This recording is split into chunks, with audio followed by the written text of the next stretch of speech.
Šodien es došos ciemos pie Martas, un Marta dalīsies savā stāstā par to, kā klausot savai intuīcijai, viņai ir izdevies piepildīt savu bērnības sapni un atvērt deju studiju un kļūt par horeogrāfi, kā arī par to, kas ir viņas dzīves lielākais dzinulis un motivācija, un kā tas viņai ir palīdzējis piepildīt pat vistrakākās idejas.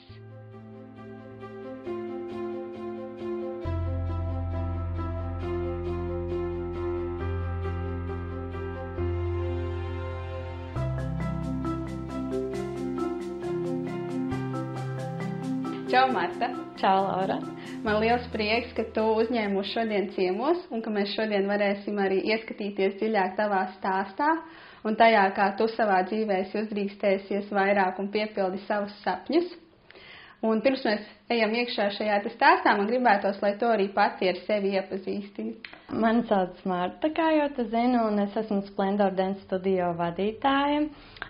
Es veidoju dažādus projektus, kas saistīti ar dejošanu. Esmu pati horeogrāfa un arī dejotāja.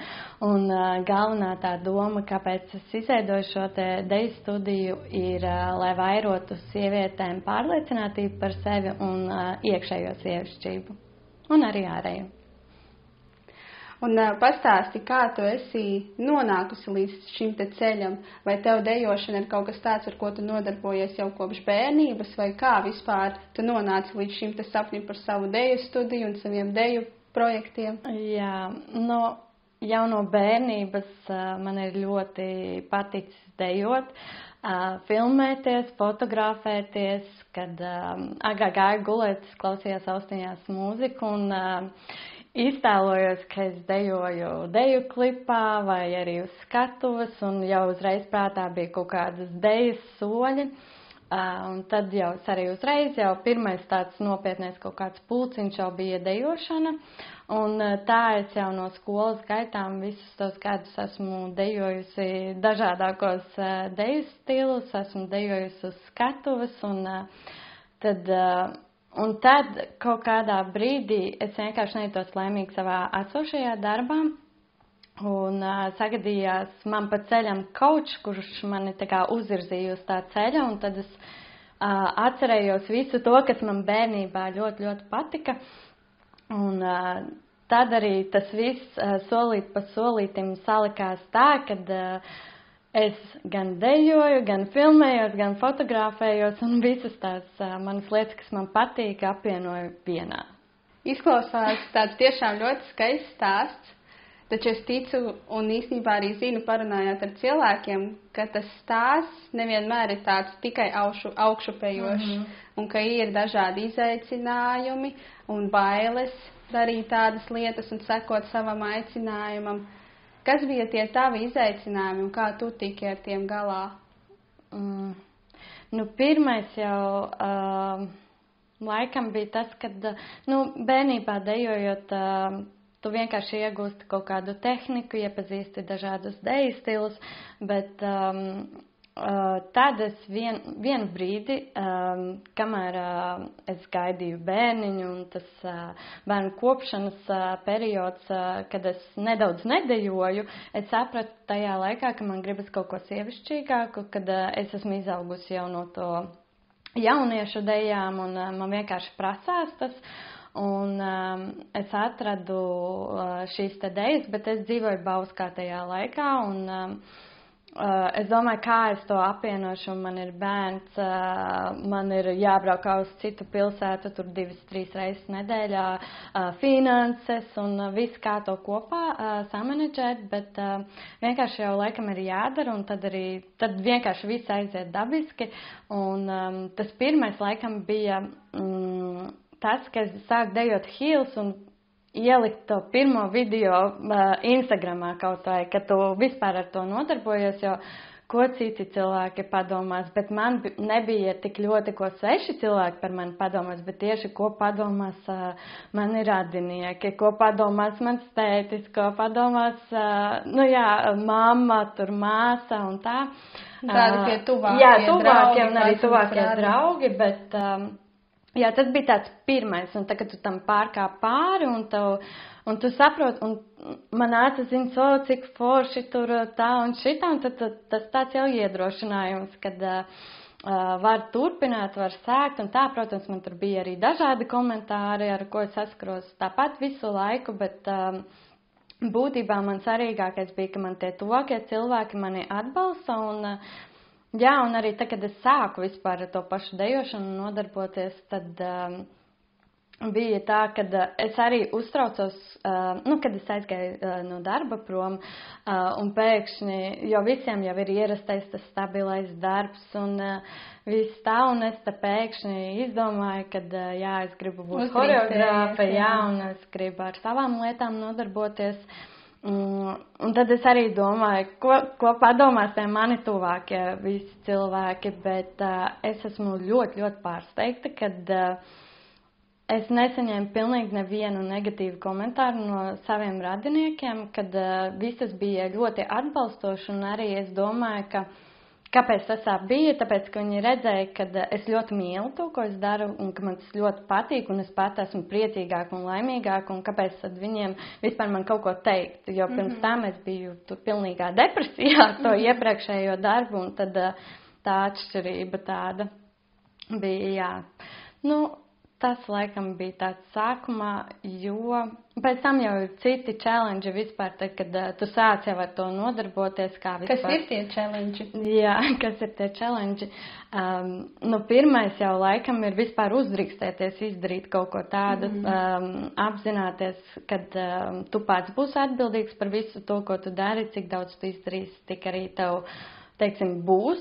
Man tas pirmais bija aiziet vispār prom no tā darba, tā kā iepriekšējā, kur es strādāju, jo es jau sāku iet pie coacha, un es jau sapratu, ka es gribu ar to nodarboties, bet, visu laiku tā kā to atliec, visu laiku nav īstais mirklis. Nav īstais mirklis, un varbūt tev bija arī kaut kādas bailes, kas pavadīja tā kā iet prom no tā darba. Jā, protams, pirmais jau vienmēr liekas finansiāli, kā tu pēc tam spēsi, vai tu spēsi vispār ar to savu darbu, tā kā finansiāli nodrošināt savu tādu dzīvi, kā tu gribi dzīvot. Vai vismaz tādu, kāda tev ir līdz šim brīdim. Bet tas, kāpēc es vispār aizgāju prom no tā darba, pirmkārt tas bija, kad es strādāju tiešām no rīta līdz vakaram. Man nebija savs brīvais laiks, man vispār nebija laiks sev, un tad man bija tie brīvie vakari, un man ir bērns, un man ir jāpavada laiks ar bērnu.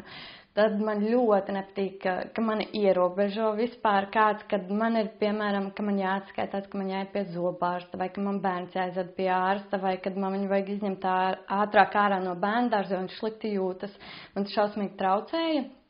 Un vienkārši man sākās depresija no visiem šiem faktoriem, jo es tikai strādāju. Un labi, es braukāju arī uz dejām, tas bija vienīgais man tāds prieciņš, bet un tas lūzuma punkts bija tāds, kad mani nelaida atvaļinājumā, kuru es pusgadu iepriekš jau biju tā kā sarunājusi, un tad pirmo reizi mūžā man darbā izsprāga asaras, jo es vispār esmu tāda, es ļoti ilgi varu sevi turēt un neizpaust tādas emocijas tur darbā, bet tas man bija tāds lūzuma punkts, un tad uzreiz, bet man beigās palaida saprati, ka nebūs labi, ja es arī palikšu uz tām dienām.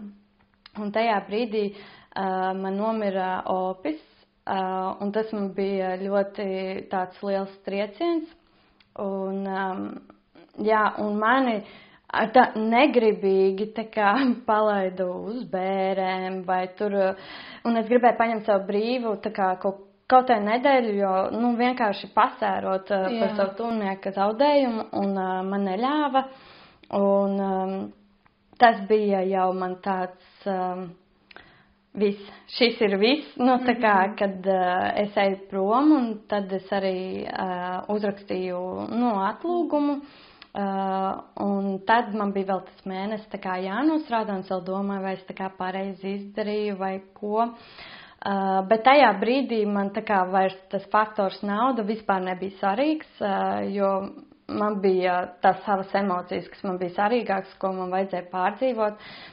Un tad man bija tās pēdējās dienas, un man zvanīja tā priekšniece un prasīja, vai es tiešām negribu vēl tur pastrādāt un es teicu, ka tas veselības faktors vairāk tad nostrādā, kad nē, un tad es sapratu, ka es izdarīju ļoti pareizi, jo man nomira otrs opis pēc tam. Un tas bija tāds tiešām liels lūzuma punkts manā dzīvē.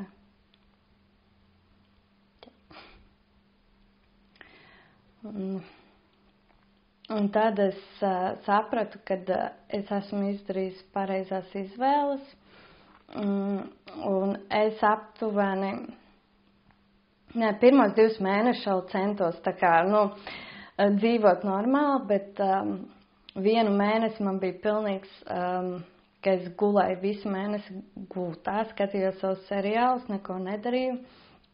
Un vienkārši man vajadzēja pārdzīvot visas tās emocijas. Jā. Un kaut kā mums tā dzīvē notiek, ka cauri tiem grūtajiem posmiem mēs ļoti, ļoti augam. Un es redzu arī, pazīstot tevi nedaudz ilgāk, kā arī tu esi augusi. Paldies, Marta, par tavu atklāto padalīšanos, jo tās ir tās lietas, kurām mēs ejam cauri dzīvē. Gan šī te tuvinieku zaudēšana, gan šīs te grūtās izvēles iet prom no darba vai studijām vai izdarīt šos te kaut kādus lēmumus. Un tas prasa ļoti, ļoti lielu drosmi, lai to darītu, un ļoti lielu spēku, lai tiktu cauri šiem te brīžiem un situācijām dzīvē. Kas bija tas, kas tev palīdzēja tikt cauri šim te arī tādam depresīvajam posmam un sākt uzdrīkstēties aizvien vairāk savu sapņu virzienā? Noteikti ģimene un labākie draugi, kas ir apkārt, kas vienkārši atbalstīja, jo ir tā, ka es esmu vienīgā savā ģimenē, kas nodarbojas ar kaut ko tik radošu, kas pilnīgi cita sfēra, un es nezinu, cik daudz viņi tāpat no tā visa saprot, bet viņi tāpat mani atbalsta, un tas ir pats galvenais. Jā, jo šajā ceļā arī tas viens no tiem izaicinājumiem, kas man ir bijis un ir vēl dažbrīd, kad tu esi tā kā viens savā tajā uzņēmējdarbībā, un ir ļoti grūti man par šo visu laiku ir bijis atrast tādu cilvēku, tā kā ar kuru dalīties tieši ar to savu biznesa lietām, bet arī tādā emocionālajā ziņā, jo draugi, radi un ģimene var man vienkārši emocionāli atbalstīt un tā, bet īsti sniegt kaut kādus tādus padomus attiecībā uz manu sfēru ir diezgan grūti. Jā, un tas ir bijis tāds arī challenge man. Tie challenge, par kuriem tu runāji, kas ir tie challenge tavā uzņēmējdarbībā? Jo man liekas, ka daudziem arī var rasties kaut kāds priekšstats, ka šis te ceļš, kad mēs uzsākam savu uzņēmējdarbību vai savu lietu, ka viņš ir tāds, ļoti vienkārši, kā no sākuma visi no tā baidās un ir grūti, bet bieži vien no malas, kad mēs vērojam tos, kas jau ir darbībā un kas dara, liekas, viņam jau tur paveicās, vai tas jau viss tās tik viegli, vai ko tad tur tādu nedarīt. Bet tā patiesi nav, jo ir daudz šo te challenge. Kas ir šie te challenge tavā uzņēmējdarbībā un kas tev palīdz tikt tiem cauri? Jā, pirmais jau vispār, kad es sāku taisīt vispār deju studiju, ir, protams, viss atsitās pret tām finansēm, bet man tajā brīdī nebija vispār nekādu iekrājumu, un vienmēr ir tas uzskats, lai tu tur kaut ko sāktu darīt, tev vajag tur, tur iekrājumus un vēl drošības pilnas, jā. Bet, jā, protams, tā, kad es aizgāju prom no bezdarbniekiem no darba, man bija tas drošības pilvens, un man viņš arī bija, 6 mēnešiem, un tā arī man tas viss tā vajadzēja. Bet pēc tam, kad tieši konkrēti es taisīju studiju, es sāku domāt, kā to vispār, tā kā to visu samanedžēt, dabūt tur studiju. Man tagad nav, piemēram, man tajā laikā nāca privātās nodarbības meitenes. Man nav, tā kā vēl tā auditorija tāda, ka man nāktu meitenes uz grupu nodarbībām. Un tad es domāju, kā to visu dabūt tagad gatavu. Es, protams, tur, piemēram, arī ar savām draudzenēm runāju, viņas vispār teica, tu esi traka, man tur vajadzētu tādas un tādas,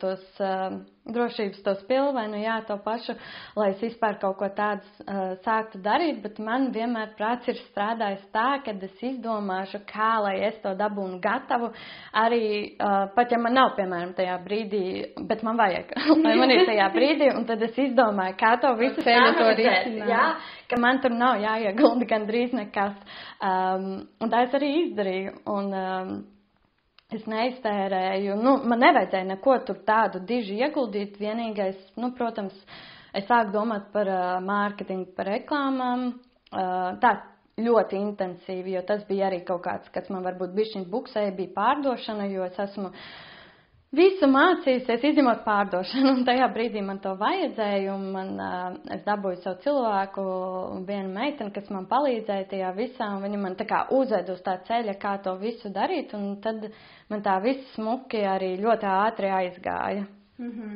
Jā. Un tagad, teiksim, tā tavai studijai, cik ilgi tev jau ir šīta studija, un kādi projektiņi ir bijuši? Martā mēs nosvinējām gada jubileju, un tad, cik mums sanāk, aprīlis, maijs, jūnijas, jūlijas. Jā, gads un 5. Jā, ātri liekas, skrien, liekas, nesen vēl svinēja.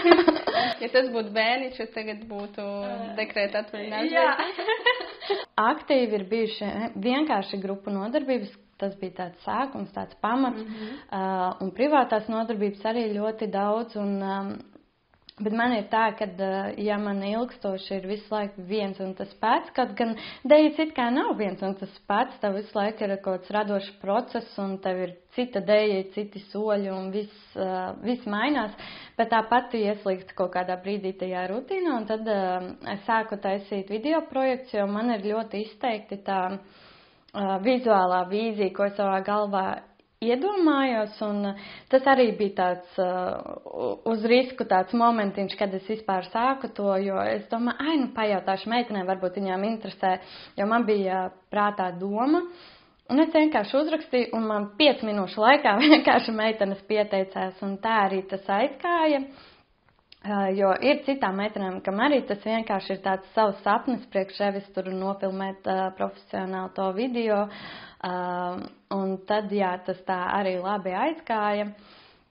Un būtībā jau visu laiku tas pamats ir tāds grupu nodarbības, privātās nodarbības. Tad, kad man gribas kaut ko savā dzīvē pamainīt, tad es taisu video projektus, un tagad bija deju nometne. Jā, un tas bija tāds. Kas tā bija par deju nometni? Kas tā bija par deju nometni? Jā, tad vienu nakti es pamodos tiešām. Es jau biju aizmigusi, un es ap 2-3 naktī pamostos ar domu, man jātais deju nometne Spānijā. Un es nākamajā dienā bet uzrakstīju vienai no savām dejotājām, kur es zināju, ka viņa noteikti būs arī iekšā tajā visā. Un viņa uzreiz man pateica, jā, davai taisa. Tas bija tik vienkārši. Un, jo man tā doma jau bija senāk kaut kad, bet vienkārši tur nesakrita, nebija īstais laiks.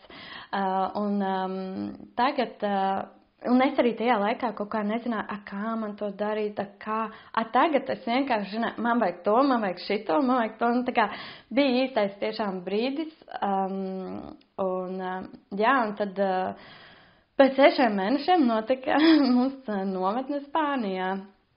Bet ceļš bija arī tāds interesants un ar challengeiem, un Bet tu vari ieskicēt nedaudz, kas bija tāds challenge, jā. Jo man ļoti tavā stāstā uzrunā tas, ka tu saki, man ienāk doma, un es izdomāju, ka man viņu vajag, un es atrodu risinājumu. Un pa vidu ir bijuši challenge. Kas tad ir bijuši tie challenge pa vidu, un kā tad viņiem patiešām arī tiec galā? Viens mēs dzirdējam, ka šīs te finansiālais faktors, kas ir kaut kādos brīžos spēlēs. Jā, bet tas vairāk laikam ir tāds stress par finansēm, ka tās nav bijušas it kā problēmas, bet tu vienkārši par to tā kā uztraucies. Tad šeit pirmie uztraukumi vai pieteiksies kādas meitenes. Bet tad mums bija tāds, to dejotāju manu palīdz sauc Ramina, un viņa man teica, nu nekas, aizbrauksim kaut vai divatētajā ceļojumā. Es saku, jā, labi, davai. Un mēs ļoti ātri abas divas satikāmies. Mēs atradām villu, atradām tur ēdinātais, viss tur tā forši aizgāja. Protams, arī bija sarežģīti tur atrast to vispār to vietu, lai tev patikt, un vēl visas tās organizatoriskās lietas. Un jā, tad mēs ļoti ātri izdomājām visu plānu, un tad bija tāds, ko jāliek iekšā, jāskatās, kā būs. Uzreiz jau pirmajā nedēļā pieteicās 2 meitenes.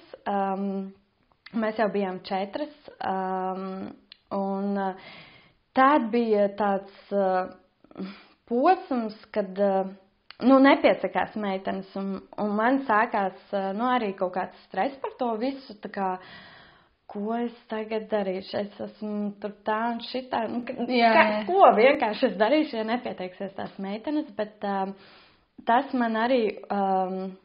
Jo man bija tur arī jāveic tur pirmās iemaksas un tā tālāk, un nav tā kā vēl tas skaits pieteicies, un tas man arī iedeva būstu, es atvēru vēl vienu deju nodarbību, lai es varu to, tā kā vēl vienu grupu atvēru, lai es varētu to vispār, tā kā to izdarīt tajā mirklī, un līdz ar to tas palīdzēja man arī vienkārši deju nodarbībām, vienkārši biznesa augšanā, un tad... Es nezinu, laikam tas grūtākais bija tikt ar sevi galā, vienkārši ar tām savām domām, negatīvajām un tā, jo nekādus citus tādus baigos šķēršļus es tā kā neizjūtu vai par viņiem nepārdzīvoju, kā vairāk par tām savām iekšējām domām, ka tur varbūt nepieteiksies, tādas šaubas sāka rasties, un tad... Vienu brīdi es sapratu, ka tā nav īstā villa, ko es gribu. Un mums tur arī tā kā nesapasēja ar to īpašnieku. Un es mēnesi paliku bez villas. Un man jau ir pieteikušās vēl meitenes. Un vienkārši man nav villa. Un es katru dienu vienkārši meklēju, jo man bija savēji arī pēc tās savas vīzijas, kam tur ir jābūt.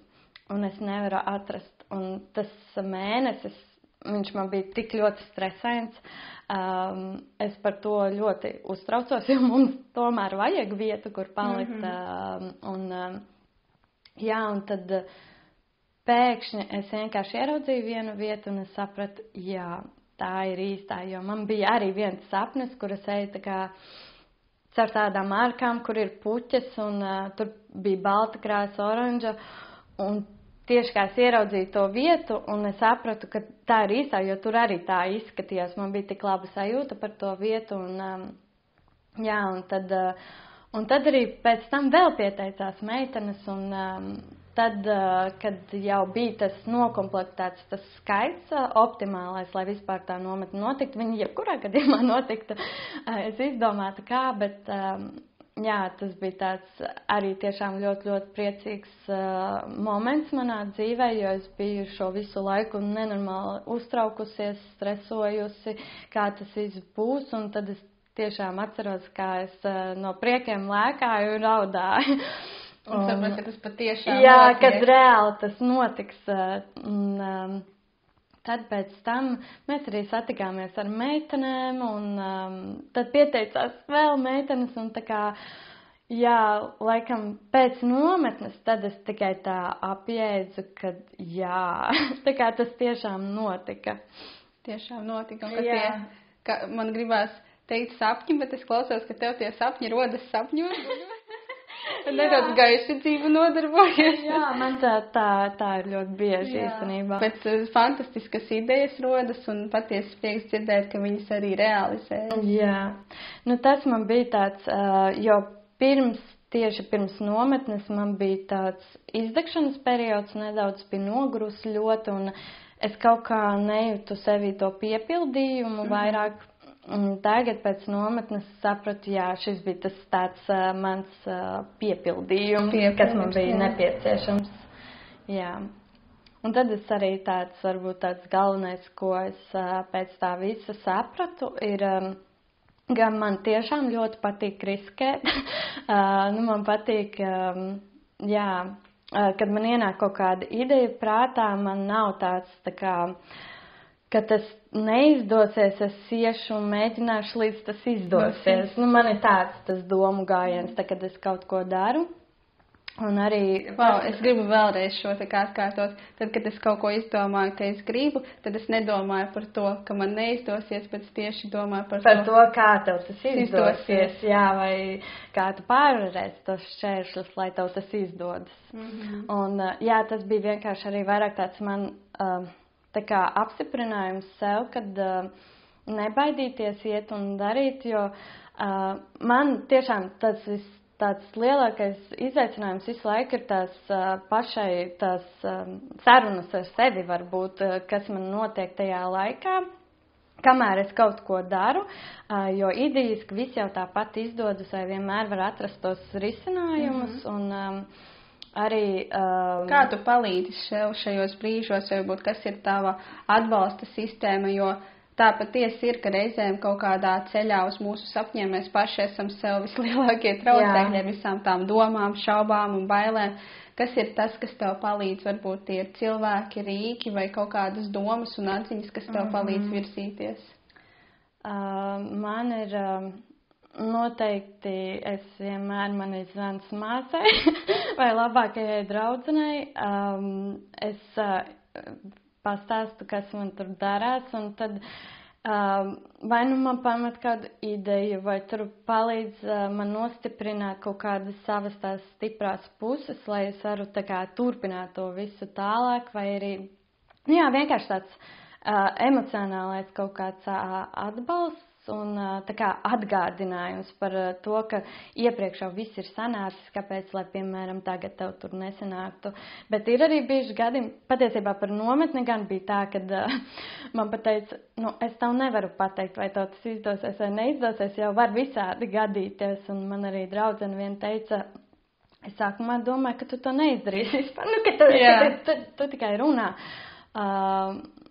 Bet es to neņemu vispār personīgi un tā, jo es arī nezināju, vai tas būs vai nebūs, bet man bija tāds, es jau šito iesāku, es tā kā pabeigšu šito līdz galam. Un es nezinu, es citreiz lasu grāmatas vai, kaut kāds iedvesmojošs grāmatas, kas man varbūt palīdz.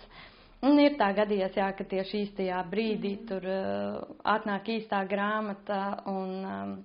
Tas, laikam, kaut kā mēģina sevi apklusināt un tā kā izslēgt tās negatīvās domas un uz citu tādu pozitīvāko. Tā kā pamainīt virzienu. Es tikai tev pasaku, lai es vienkārši apklustu galvu. Ja es kaut ko, bišķi pat rāku jau tur sāku domāt, kas vispār, tas tikai mans domas. Man patika arī Melai Robinsai, viņai vienā podkāstā viņa stāstīja par to, ka viņas galvā dzīvo Vikija. Vikija laikam bija šī te sieviete, kas domā negatīvās domas, un viņa reizēm tā arī viņai saka, tā kā Vikija aizver muti. Varbūt man arī jāiedod vārds. Tad, kad tu saproti, ka ir par daudz, jo reizēm tiešām tas domu mutulis var tā savelties, ka jau paliek grūti, un tad tiešām tajos brīžos ir jāmāk, laikam bišķiņ tā kā pateikt klusu. Jā. Tā ir tā. Un kas tev palīdz atgādināt un stiprināt šīs tavas arī stiprās puses, tā kā tajos brīžos ir varbūt kaut kādas frāzes vai kaut kas, ko tu patiesi paņēmusi priekš sevis, ko tu tajos brīžos arī sev saki? Teiksim tā pie Marta, ka tev izdosies, vai tu jau esi tik daudz reizes pierādījis. Laikam, tā kā saka, tev viss izdosies, tev vienkārši sanāks. Un tas arī, man tur nav nekāda super dziļā tur tā doma, bet tiešām, jā, ka vienkārši atgādina arī pati sev, es uztaisīju studiju, kāpēc, lai es tagad neizdarītu šito? Jā. Izmantot tās savas iepriekšējās virsotnes kā pierādījumu tam, ka es varu. Un tad, jā, tie man tuvākie ir tie, kas man tajos brīžos tā kā atgādina to.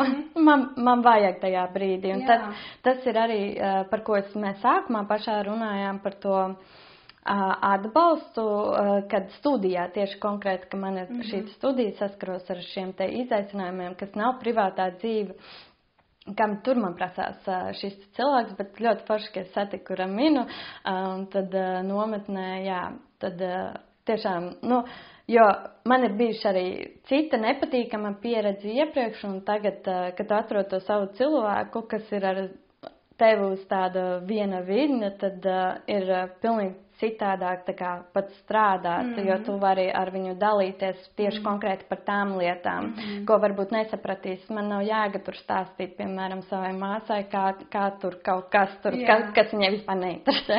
Bet nav, tā kā par to es priecājos. Jā, svarīgi ir atrast to cilvēku, kurš tevi saprot tajos jautājumos, kas tev rūp. Vēl viena tēma, par ko man gribās ar tevi šodien parunāt, ir cita tava daļa, varbūt privātāka, ne tā, kas ir par Dejas studiju. Tavs stāsts man iedvesmoja arī ar to, ka patiesībā tu esi no tām dāmām, meitenēm, kurai ir bērniņš piedzimis diezgan agrā vecumā, bet arī tas nav tevi apturējis no šo te savu trako sapņu īstenošanas. Varbūt tu vari pastāstīt par šo savu pusi vairāk. Jā, man 12. klasē, kad es mācījos, pieteicās bērniņš, un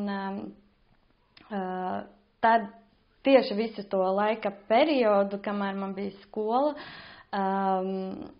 bija mans grūtniecības periods, un tas laikam tie lielākie izaicinājumi bija tie noslēpt no klases biedriem, no skolotājiem.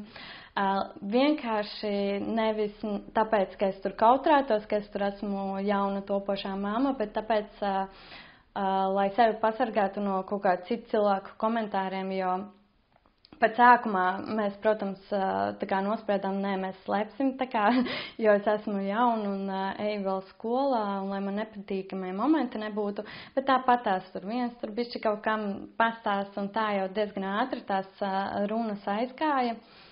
Bet tāpat tās skolā es noslēpu līdz 7 mēnešiem. Man bija mani 4 džemperi, kurus pēc tam izmetu miskastē, jo es vienkārši vairs viņus nevarēju izturēt.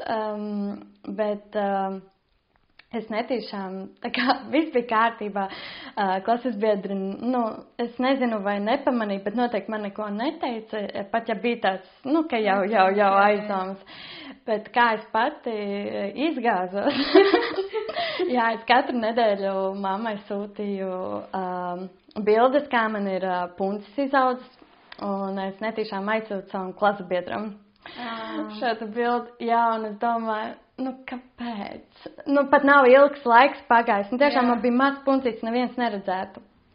Bet es varu viņam pateikt vēl joprojām paldies, kad viņš nevienam nepateica. Un man nebija tādas tā kā super draudzīgās, manuprāt, attiecības ar viņu, kad, es domāju, ka viņš varēja tā brīvi kādam pateikt, bet es viņam arī toreiz pateicu paldies, un vēl joprojām varu pateikt paldies, ka viņš nepastāstīja. Un, jā, tad man skolā arī visādi gāja, jo es nezinu, man ir tas vienmēr, ka es nezinu, skolotājiem nepatīku. Jā, un tad man visādas problēmas ir bijušas, un tad man mums bija tāds nepatīkams incidents ar manu tā laika skolotāju, un tas bija tāds brīdis, kad man likās, ka man ir, tā jāpasaka, lai nebūtu vairāk šādu gadījumu. Un tajā reizē es pateicu, un tad viss bija ļoti labi un harmoniski, un viņi mani atbalstīja, un pat tā, kad man piedzima bērniņš, viņi pat atnāca pie manis uz slimnīcu, jā, bet, protams, bija ļoti daudz tāda brīža, tā, kad uzzinājās, skolas biedri, tad bija visādi tādi momenti, kad es eju tur pa skolu, un tur viens tas, kurš grib izcelties, tur pasaka, zinājāt, tur Marta no tās un tās klases stāvoklī, un es tieši eju, un tur ir riktīgi daudz cilvēki. Jā, vai arī, bija ļoti daudz arī visādi negatīvi komentāri un tā, bet man bija viena alga, jo tā ir mana dzīve, ne jau viņam jāaudzina, tagad bērns ir, un jā, tā bija mana izvēle, un es tā kā liku mīksto ziņu visiem. Jā, un tad... Un tavā tālākajā ceļā, teiksim tā, vai bija kaut kādi brīži, kad tev šķita, ka šis te fakts, ka tev ir mazs bērniņš, kaut kādā ziņā traucē tev sasniegt tavus sapņus? Absolūti nē. Es drīzāk teiktu, ka man līdz tam laikam, kamēr man nebija bērns, es zināju vienmēr, ko es gribu tur mācīties un kādas tēmas man interesē un tā, bet man nebija tādi baigie mērķi. Bet, kad man piedzima bērns, tad man sāka vispār parādīties kaut kādi mērķi. Un tā arī patiesībā aizgāja tas ceļš, kad tev ir priekš kā censties, tu gribi būt laba mamma, tu gribi, lai tavam bērnam laba dzīve ir. Un tas kaut kā bija tas varbūt tāds zinulis vispār, lai kaut ko sāktu darīt, tāpēc es absolūti nepiekrītu tam, kad, ja tev ir bērni, ka tu nevari neko izdarīt, jo manā gadījumā, ja man ir bērns, es arī izdarītu vēl vairāk nekā, ja es būtu viena pati. Kas ir varbūt tāds, ko tu varētu pateikt vai iedrošināt tām meitenēm, kuras varbūt šobrīd ir gaidībās jaunā vecumā, vai varbūt viņām ir jauns bērniņš, bet viņas ir jaunā vecumā kļūstot par mammu? Kā tu viņas ar savu pieredzi varētu iedrošināt tomēr nepadoties? Jo bieži vien sabiedrībā ir šis spiediens un arī kaut kāds stereotipi par to, ka ja tu esi tur jauna mamma, tad viss tev dzīve ir tā kā norakstāma un tev nekā nebūs. Bet to ar savu piemēru absolūti pierāda pretējo. Ļoti gari sanāca. Bet kas ir tas, ko tu varētu pateikt, lai iedrošinātu šīs te meitenes nepadoties un turpināt sekot saviem sapņiem? Pirmais jau noteikti būtu, lai neklausās tos visus citus cilvēkus. Manā gadījumā esmu ļoti daudz saskārusies ar visādām baumām un runām un tā tālāk. Un tas, kas vislabāk palīdz, ir vienkārši neņemt viņus visus galvā un tā kā, lai tas neietekmē to tavu lēmumu, tavu viedokli un... es tā kā esmu iemācījusies personīgi sadzīvot ar to, kad kāds tev var tur teikt visādas nesmukas lietas, un es zinu, ka ir arī jūtīgāki cilvēki, tāpēc, mans iedrošinājums būtu vienkārši tā kā neņemt viņus galvā, vispār tos cilvēkus, kas runā kaut kādas nepatīkamas lietas, jo pat ja tajā momentā liekas, kad...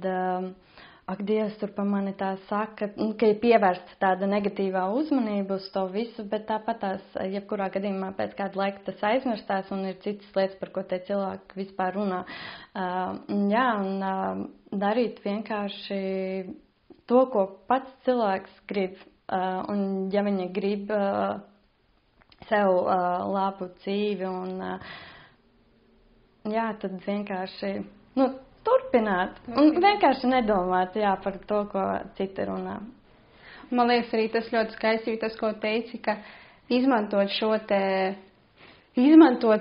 to, ka tu esi mamma, ne jau kā tavu trūkumu, bet kā tavu resursu, ka patiesībā tavs bērniņš un šī te loma var būt ļoti, ļoti liels motivators un dzinulis, lai tu patiesībā iet un sasniegtu vairāk. Jā, es piekrītu.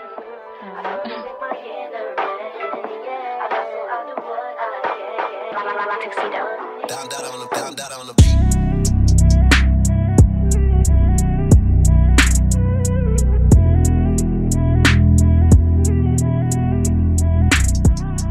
Mārta, es jūtu, ka tavs potenciāls absolūti nav izsmelts un ka tev ir vēl ļoti daudz ko dot pasaulē un radīt un radoši radīt. Vai tev ir kaut kādi turpmākie jau nosprausti sapnīši vai mērķīši? Man ir gan lielāki sapņi, gan mazāk un diezgan daudz jau atkal saradušies. Es patiesībā ļoti gaidīju, nevis pat gaidīju, es tā kā negaidīju, kad beigsies nometne, bet vienkārši to laika periodu, kad es zinu, kad beigsies nometne, tad tad tikai es varu sākt, ar visu jaudu mesties nākamajā iekšā. Protams, viss dejas viss paliek, bet man prasās, vairāk. Un tas mans nākamais mērķis ir braukt uz ārzemēm un pasniegt tur savas meistarklases.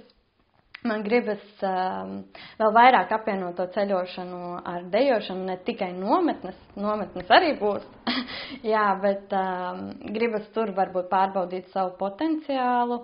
Es kaut kā tur sevi redzu, man ļoti velk, un tas ir tagad mans nākamais mērķis, ko es darīšu. Un, protams, ir plānā arī tepat Latvijā kaut ko interesantāku uztaisīt.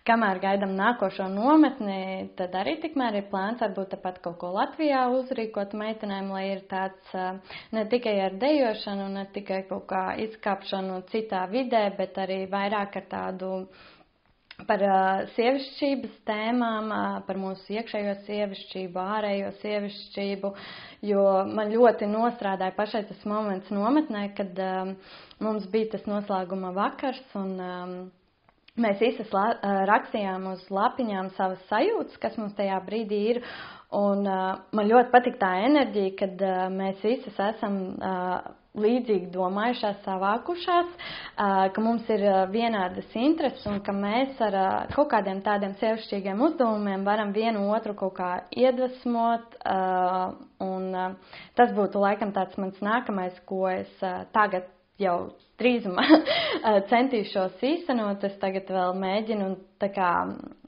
sastrukturizēt kārtīgi to savu ideju, bet tas ir plānā, un tad tās ārzemes man ir tagad. Lai top, lai izdodas, un es ar prieku sekošu līdzi taviem turpmākajiem soļiem. Un paldies tev milzīgs par šo sarunu, paldies par tavu dalīšanos, par tavu atklātību un drosmi. Personīgs tāds paldies, ko man vienmēr gribēs pateikt arī paldies, ka tu noticēji sev un saviem sapņiem, piepildi viņus un ar to iedvesmo arī citus. Un varbūt tādā noslēgumā arī tev pašai ir kādi vārdi, kurus tu vēlies teikt, lai iedvesmotu arī citus noticēt sev un uzdrīkstēties vairāk. Jā, mans tas novēlējums, ko es arī teicām dejas studijas Spānijā dalībniecēm, un man tas nemainās, man tiešām tas liekas, ko es gribu visiem pateikt, ir, lai nebaidās sapņot tiešām tādus lielus sapņus, kur tev liekas, ak, Dievs, vai tiešām es to vispār spēšu, vai tas liekas tik neiespējami, bet acīm redzot, ja tevī tāda doma, tāds doma graudiņš tevī ir iesējies, tad acīm redzot ne par velti, un kad iet un darīt to, jo sākumā tas liekas tikai neiespējami, bet tas tiešām ir iespējams, un man pašai tā nometne bija tāds riktīgs apstiprinājums tam, un vēl otrais ir tas, kad nebaidīties riskēt, nebaidīties arī no tiem iespējamiem zaudējumiem, kas būs, jo nekas slikts pēc tam nenotiks, tā būs vienkārši pieredze, un ar to pieredzi tu vari uzbūvēt pēc tam nākamo, lai tev vienkārši tas izdodās. Tā kā, jā, būs lielie sapņi un nebaidīties riskēt, un būs drosmīga.